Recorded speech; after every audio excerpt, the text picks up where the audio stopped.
Good morning students. कल हमारा गति वाला पोर्शन जो चल रहा था वो लगभग समाप्त हो चुका है और आज हमारा नया टॉपिक है बल, फोर्स और साथ में गति के नियम जो लॉज ऑफ मोशंस है। तो सबसे पहले बच्चों बात करते हैं बल या फोर्स होता क्या है।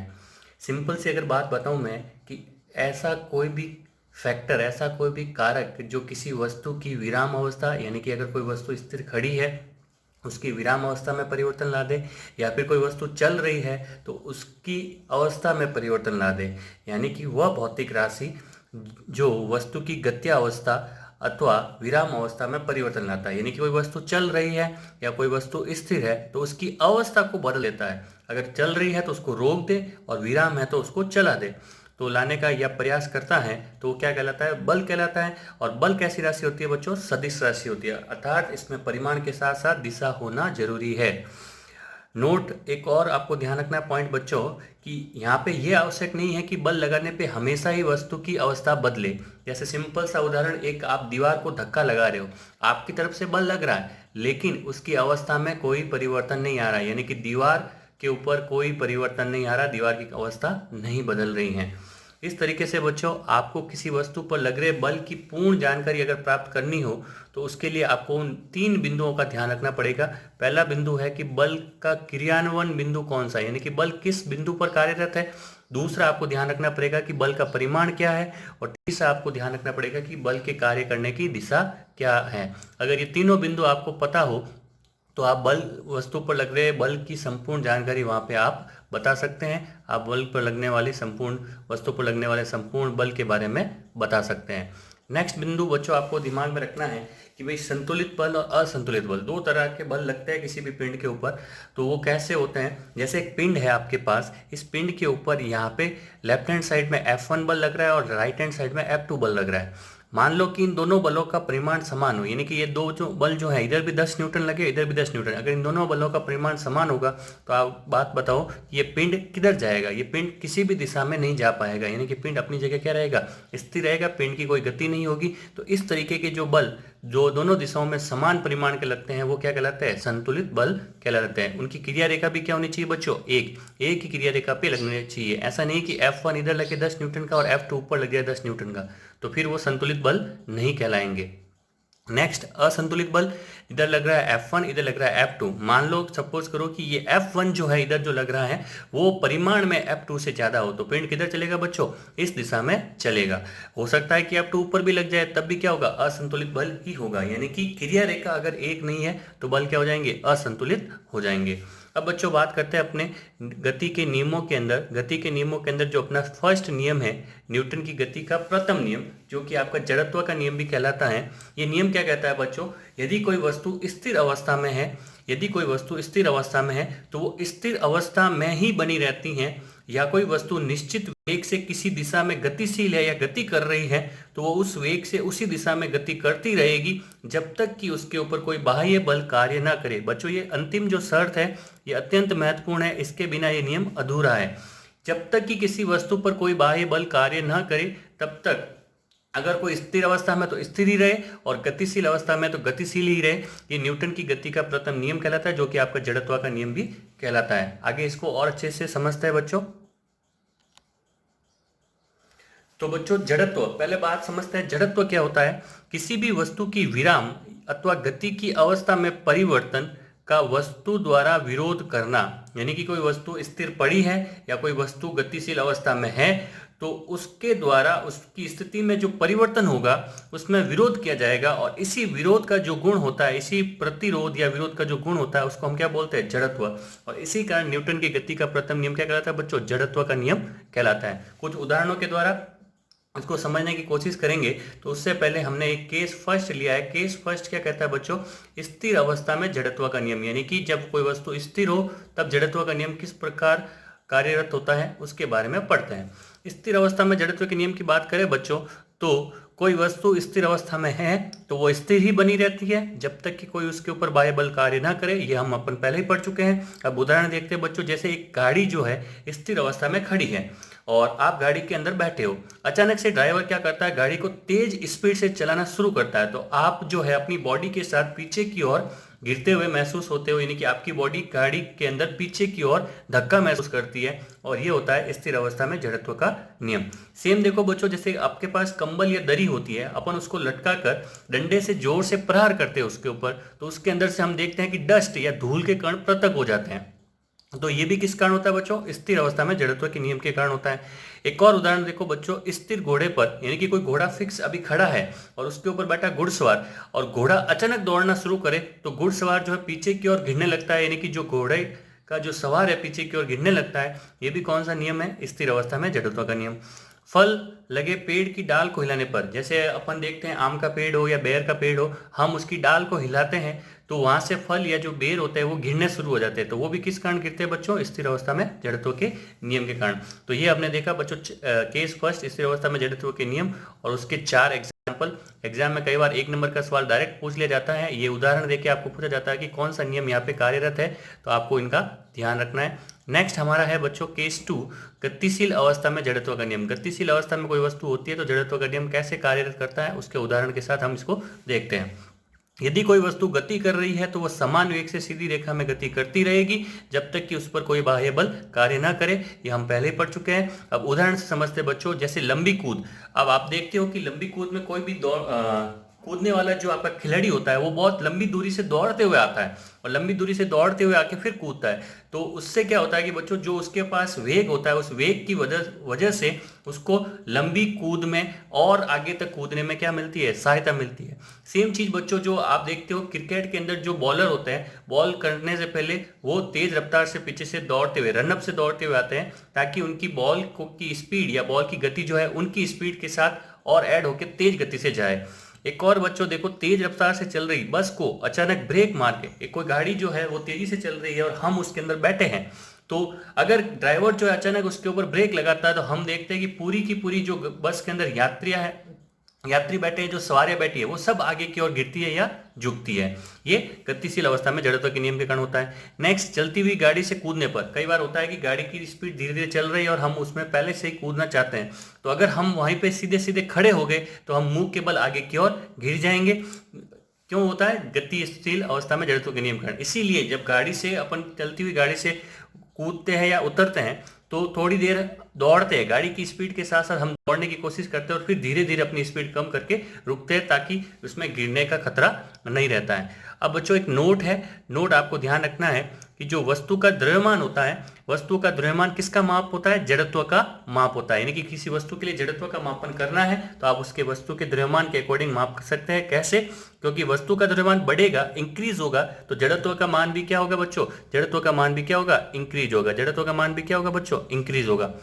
और यदि वस्तु का जो द्रव्यमान है, वस्तु का द्रव्यमान डिक्रीज होता है, यानी कि घटता है, तो जड़त्व का मान भी क्या होगा, घटेगा, डिक्रीज होगा। ये आपको ध्यान रखना है।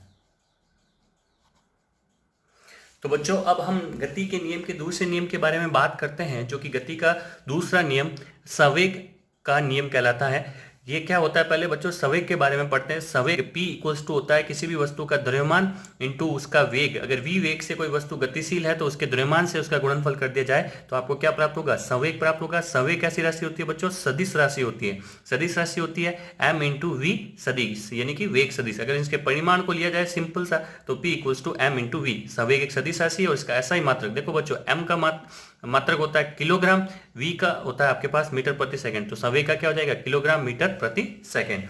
अब बच्चों बात करते हैं नियम के बारे में। तो नियम क्या कहता है, किसी वस्तु के संवेग में परिवर्तन की दर, यानी कि इस p में परिवर्तन होने की जो दर है, जो रेट होती है, उस पर आरोपित जो बल होता है उसके क्या होती है, समानुपाती। यानी कि जो संवेग में परिवर्तन जितना होगा वो बल के अकॉर्डिंग होगा। यानी कि बल बढ़ेगा तो संवेग में परिवर्तन होने की दर बढ़ेगी, अगर बल घटेगा तो संवेग में परिवर्तन होने की दर भी घटेगी, और उसी दिशा में होती है। और जो कार्यरत बल की दिशा में, अगर जिधर बल कार्यरत करेगा, जिस दिशा में बल कार्यरत होगा, संवेग में परिवर्तन उसी दिशा में होगा।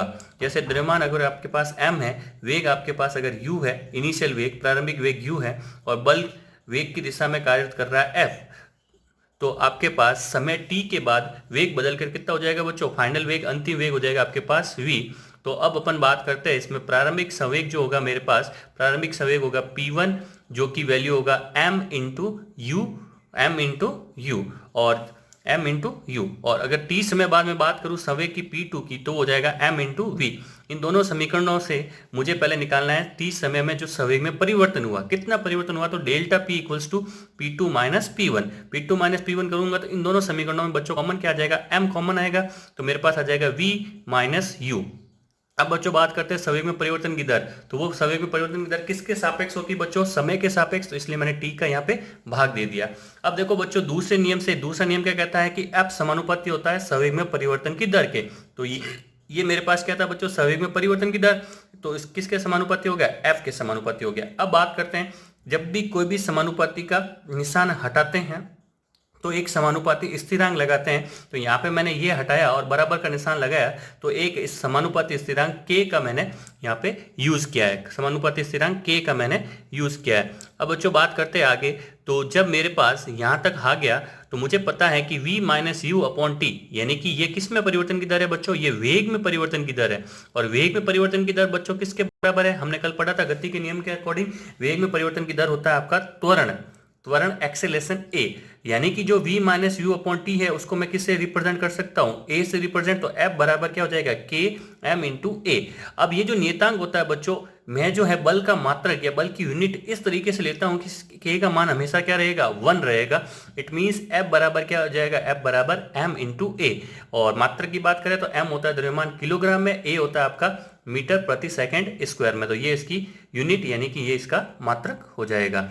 वैसे बच्चों बल का मात्रक क्या होता है, बल का मात्रक होता है न्यूटन, बल का मात्रक होता है आपके न्यूटन। बल का मात्रक बच्चों न्यूटन यानी कि n किससे रिप्रेजेंट होगा, किलोग्राम मीटर पर सेकंड स्क्वायर से, जो अभी हमने पीछे पढ़ा। और बल के और मात्रक भी होते हैं डाइन और पाउंड। तो 1 न्यूटन इक्वल्स टू होता है 10 की घात 5 डाइन, और 1 पाउंड इक्वल्स टू होता है 13825.7 डाइन। अब एक न्यूमेरिकल है बच्चों, एक उदाहरण है, हम इसी बल के अकॉर्डिंग, बल की परिभाषा के अकॉर्डिंग इसको अपन को सॉल्व करना है। तो न्यूमेरिकल क्या कह रहा है बच्चों कि 5 किलोग्राम द्रव्यमान वाली वस्तु में 10 मीटर, यानी कि m कितना मेरे पास बच्चों, m है 5 किलोग्राम, और मेरे को बोला गया है त्वरण a इक्वल्स टू कितना है, 10 मीटर पर सेकेंड स्क्वायर का त्वरण उत्पन्न करने के लिए कितने बल की आवश्यकता होगी। तो मुझे पता है F इक्वल्स टू क्या होता है बच्चों, F equals to m into a। तो 5 इंटू 10 बराबर 50 न्यूटन। बल का मान कितना जाएगा बच्चों, 50 न्यूटन। अब बोला गया है कि यदि बल को 2 गुना कर दे, यानी कि बल को मैंने क्या कर दिया, बल को 2 गुना कर दिया, यानी कि F1 जो हो गया मेरा 2 इंटू 50, यानी कि 2 इंटू 50 कितना हो गया बच्चों, 100 न्यूटन, 100 न्यूटन। तो इसने बोला कि त्वरण कितना होगा, तो अब बल मेरे पास कितना है, 100 न्यूटन, द्रव्यमान तो वही है, द्रव्यमान मैंने बदला नहीं है, तो फिर से क्या आएगा, F equals to m a। तो इस बार F का मान कितना है बच्चों, 100, द्रव्यमान का मान है 5 इंटू a मुझे निकालना है। 5 का जब इसमें डिवाइड जाएगा तो a बराबर कितना जाएगा बच्चों, 20 मीटर पर सेकंड स्क्वायर। तो आपने क्या देखा बच्चों, जब a 10 था तो बल कितना था, 50, जब बल 100 हुआ तो a कितना हुआ, 20। इट मीन्स जैसे जैसे बल बढ़ता है वैसे वैसे क्या बढ़ता है, त्वरण, जैसे जैसे बल बढ़ेगा वैसे वैसे क्या बढ़ रहा है, त्वरण बढ़ रहा है। यानी कि अगर आपने बल को डबल किया है तो आपका त्वरण भी क्या हो गया बच्चों, दुगुना, डबल हो गया है।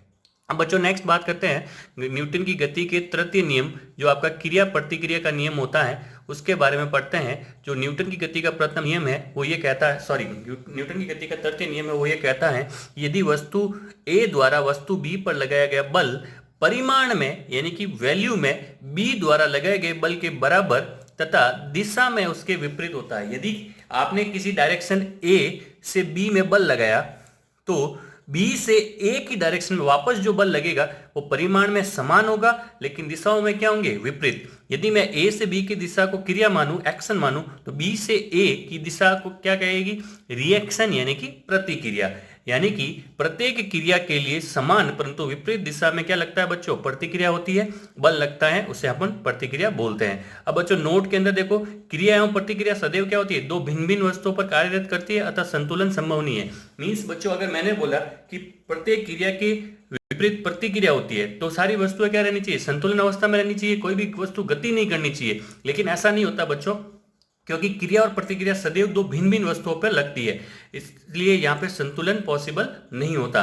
फिर नेक्स्ट बात करें बच्चों, ये नियम जो होता है सर्वव्यापक होता है, यानी कि सभी जगह लगता है। यदि वस्तु विराम में हो, वस्तु गतिशील हो, या वस्तु संपर्क में हो, या वस्तु दूर हो, ये नियम हर दशा में लगेगा। अब बच्चों बात करते हैं इनके उदाहरण की। जो अपने न्यूटन की गति का तृतीयम नियम है क्रिया प्रतिक्रिया, उसके कुछ उदाहरण के बारे में बात करें तो प्रथम उदाहरण देखो बच्चों, सिंपल सा, हम डेली लाइफ में जो यूज करते हैं, हमें जब आगे चलना होता है तो हमारे पैर जो होता है धरती को, सतह को पीछे की ओर धक्का लगाते हैं, जो कि घर्षण बल कहलाता है वैसे, जिसके बारे में हम आगे पढ़ेंगे। वो क्या होता है, क्रिया प्रतिक्रिया वाले नियम के अकॉर्डिंग होता है। नेक्स्ट, नाव को चलाने के लिए बच्चों आपको पता है, नाव को चलाने के लिए पानी को पीछे की ओर धक्का लगाया जाता है, तब नाव आगे की ओर बढ़ती है। सेम वायुयान के जो प्रोपेलर होते हैं, जो ब्लेड होते हैं, वो वायु को पीछे की ओर फेंकते, तब वायुयान आगे बढ़ते हैं। सेम बंदूक से जब गोली दागते हैं बच्चों, तो अगर बंदूक अपने कंधे पे, तो अपने कंधे को पीछे की ओर धक्का या बल महसूस होता है, क्रिया प्रतिक्रिया का नियम है बच्चों।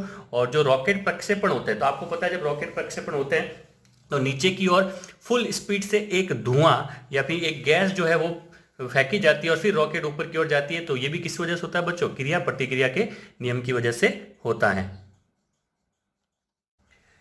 अब बच्चों बात करते हैं कुछ स्पेशल पॉइंट्स जो हमें कंपटीशन के हिसाब से और एक एक नंबर के हिसाब से आपको ध्यान रखना है कि भाई जो गति का प्रथम नियम होता है वो बल का गुणात्मक मापन होता है, यानी कि आपको जड़त्व की जानकारी देगा और बल का गुणात्मक मापन करेगा।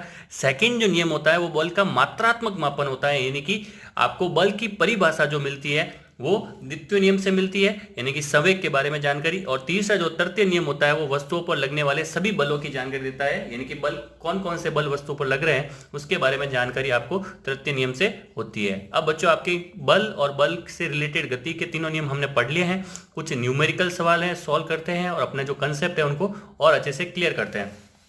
साथ साथ में न्यूमेरिकल सवाल इसलिए करा रहा हूं बच्चों ताकि आपको जो मैंने फॉर्मूले बताए उनका आपको यूज करना आ जाए। सवाल यह है कि किस दशा में अधिक बल की आवश्यकता होगी जब आपके पास 2 किलोग्राम द्रव्यमान वाली वस्तु पर 5 मीटर पर सेकंड स्क्वायर से उसको त्वरित करे, और दूसरा केस 4 किलोग्राम द्रव्यमान वाली वस्तु को 2 मीटर पर सेकंड स्क्वायर से त्वरित करे। तो सिंपल सा बच्चों, F इक्वल्स टू क्या होता है, F इक्वल्स टू होता है आपके ma।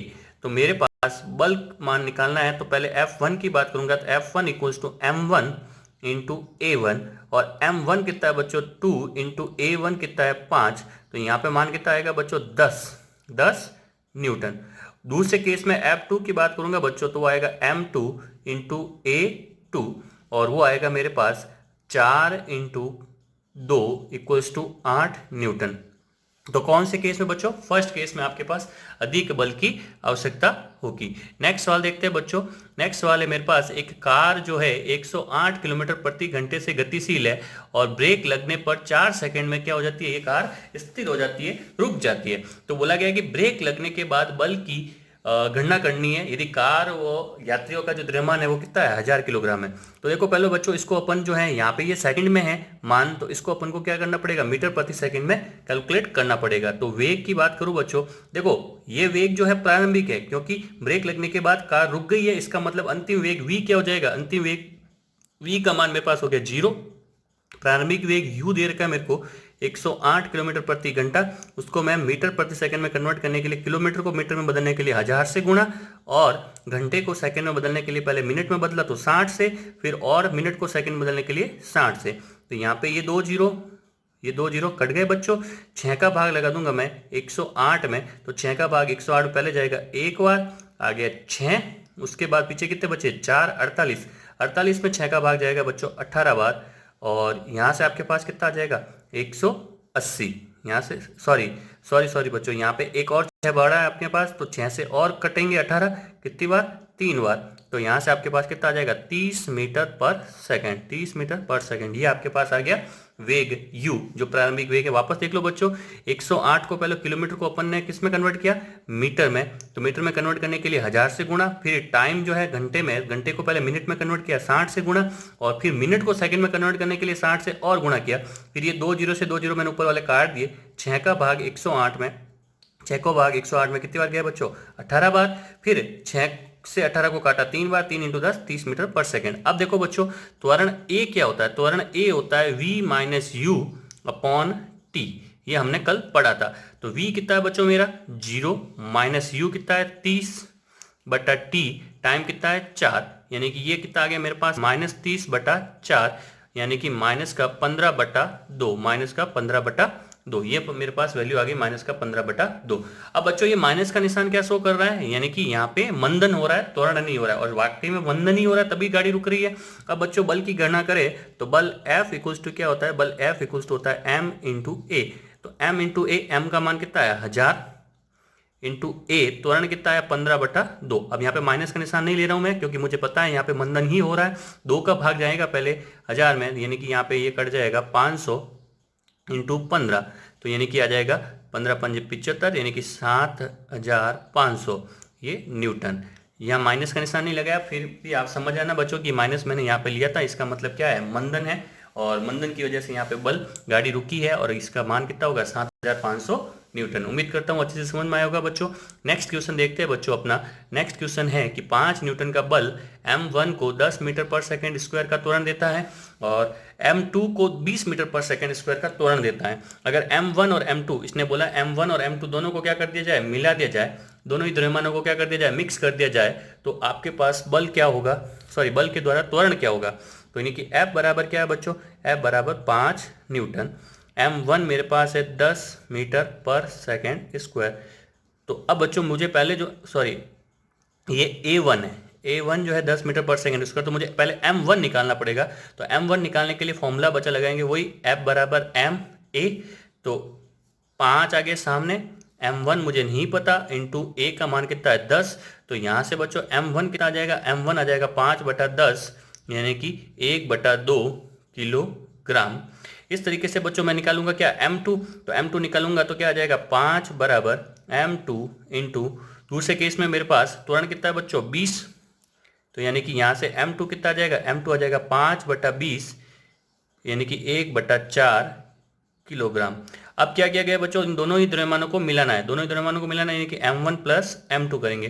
तो m1 प्लस m2 मेरे पास कितना आ जाएगा बच्चों, 1/2 प्लस 1/4, जो कि आ जाएगा मेरे पास 3/4 किलोग्राम। ये आ गया टोटल द्रव्यमान। अब बच्चों बल तो वही लग रहा है, बल के अंदर तो कोई चेंज किया नहीं है, और बल जब वही लग रहा है तो फिर से अपन क्या करेंगे, F बराबर m a, और जब F बराबर m a करेंगे तो F का मान 5, m का मान कितना हो गया बच्चों 3/4 इंटू a, तो 4 का उधर क्रॉस गुणा 20 बट्टे में क्या आ जाएगा 3, यानी कि a का मान क्या आ जाएगा बच्चों 20/3 मीटर पर सेकेंड स्क्वायर। अच्छा सवाल था बच्चों, उम्मीद करता हूँ आपको अच्छे से समझ में आया होगा। नेक्स्ट क्वेश्चन देखते हैं बच्चों, लास्ट सवाल है आज का। 5 किलोग्राम द्रव्यमान वाली वस्तु पर 2 सेकंड के लिए कोई नियत बल कार्यरत है, और वेग को 3 मीटर पर सेकंड से बढ़ाकर क्या कर देता है 7 मीटर पर सेकंड कर देता है। यानी कि मेरे पास देखो बच्चों m कितना है 5 किलोग्राम, टाइम स्टार्टिंग में कितना देर का है 2 सेकेंड, v और u की बात करें तो u मेरे पास कितना था बच्चों 3 मीटर पर सेकेंड, और v कितना था 7 मीटर पर सेकेंड। तो बोला है कि बल ज्ञात करो, तो मुझे पता है कि त्वरण a बराबर क्या होता है v minus u upon t। तो v माइनस यू करूंगा, यानी कि 7 माइनस 3, 7 माइनस 3 कितना हो जाएगा बच्चों, 7 माइनस 3 मेरे पास हो जाएगा 4, यानी कि 7 माइनस 3/2, यानी कि 4/2, यानी कि आ जाएगा 2 मीटर पर सेकेंड स्क्वायर। ये तो आ गया त्वरण। अब आप क्या कर रहे हैं बच्चों, आगे बल की गणना करनी थी, तो बल क्या होता है F equals to m into a, m into के करूंगा तो यानी कि 5 इंटू 2 बराबर 10 न्यूटन, ये आ गया बल। इसने बोला यदि बल 5 सेकंड के लिए लगाया जाएगा तो अंतिम वेग क्या होगा। मुझे अंतिम वेग निकालना है जब बल कितना हो 5 सेकंड के लिए लगे। तो बच्चों अब मुझे जो है जब टाइम 5 सेकंड तक हो तो मुझे निकालना है अंतिम वेग, और बल क्या लग रहा है वही 10 न्यूटन जो अभी अपन ने कैलकुलेट किया था। तो देखो बच्चों F इक्वल्स टू क्या होता है m into v minus u upon t. तो v minus u upon t करेंगे तो अब बच्चों यहाँ पे f का मान कितना है, f का मान है आपके पास 10, m का मान कितना था 5 इंटू वी मुझे ज्ञात करना है, माइनस u का मान कितना है बच्चों 3, और टाइम जो है बच्चों इस बार कितना हो गया है 5, समय कितना हो गया इस बार 5 सेकंड। 5 से ये 5 कट जाएगा तो आपके पास आ जाएगा 10 बराबर, ये दोनों 5 और 5 कट गए, 10 बराबर v माइनस 3, और ये माइनस 3 उधर जाके क्या हो जाएगा बच्चों प्लस, तो हो जाएगा 13 बराबर v, यानी कि 13 मीटर पर सेकंड इक्वल्स टू क्या आ जाएगा v। तो इस तरीके से बच्चों आप आज हमने बल और गति के नियम और उससे आधारित कुछ न्यूमेरिकल क्वेश्चन सॉल्व किए हैं। उम्मीद करता हूँ कि आज का सेशन आपको पसंद आया होगा। इस के नोट्स की जो पीडीएफ है वो डिस्क्रिप्शन में मैं उसकी लिंक दे रहा हूँ, आप लोग वहाँ से डाउनलोड करके पढ़ सकते हैं और जो भी कंसेप्ट हो क्लियर कर सकते हैं। अगर फिर भी आपको कोई डाउट और दिक्कत रहती है तो आप मुझे व्हाट्सएप या फिर कमेंट बॉक्स में बता सकते हैं। थैंक यू, धन्यवाद।